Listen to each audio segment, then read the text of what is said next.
Berengar came to the land of the frost giants in search of gold and glory. Now, all he wanted was food, fire, and directions to the fastest way out of this thrice-damned realm. It wasn't the cold that bothered him.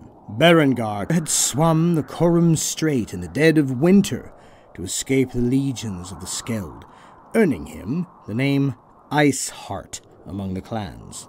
No, it was the magic. A man could face good, honest steel. He could contend with whatever doom the gods placed upon him, but magic would turn a chest of gold into a pot of ashes, and a winsome snow witch into a fanged viper, and the land of the frost giants was soaked in it. May the gods curse it to the 17 hells. "How much further to the mead hall?" he growled. The old man at his side grinned toothlessly. "Not far, not far. Soon, food. Soon, fire. Yes." He chuckled and capered, pantomiming warming his hands at a fire and eating with gusto at a heavily laden table. Berengar sighed. Yes, once they reached the hall of Kolberat the Bright-Helmed, he would stay put until the spring thaw, and then he would leave this land through Warden's Pass and never, ever look north again. As they crested the hill, Kolberat's hall came into sight, but it was not the warm, inviting place Berengar expected. It was still and silent. No singing, shouting, or clash of arms marked it as the seat of a lusty warrior and king. No smoke rose from its thatched roof. No smell of roasting meat carried on the chill wind. Berengar halted. "Thuld, wait."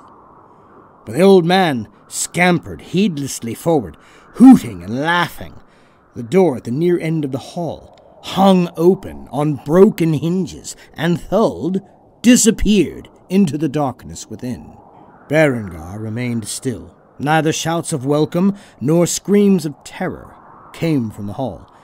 He slowly drew his sword and crept silently forward.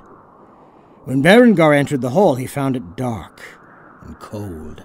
Torn banners hung on the walls, and smashed tables and benches lay strewn about.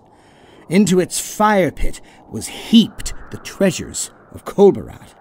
Helms, armor, and weapons, gold rings and bracelets, drinking cups inlaid with gold and studded with precious gems. And perched on the throne was Thuld, with a gold circlet on his brow. "I bid you welcome to my hall, Berengar, called Iceheart." "Your hall?" Thuld smiled. A cold mist began to rise from him as his skin grew pale, and then bone-white. "Aye," he said in a voice like the boreal wind as it howls between the trees in midwinter. "Not 2 winters ago, this was called by men Spear's Rest, the hall of Kolberat the Bright-Helmed. The Bright-Helmed proud ring-giver. He and his warriors and all his kin were slain by a greater lord, and that lord now sits on this throne." By now the old man's form was hidden in a chill fog that filled the far end of the hall. "Now, this hall is called Cold Triumph, and it is the hall of Thuld." From the mist emerged a giant creature, fanged and serpentine, with eyes the color of a winter sun. Diamond-bright claws, the length of a man's arm, and a long thrashing tail. Berengar threw his head back and roared with laughter. The dragon stopped, its brow furrowed in puzzlement. "What amuses you?" Thuld demanded. Berengar smiled broadly. It has been so long since I visited the courts of the mighty that I forgot my manners and did not introduce myself to you properly when we met.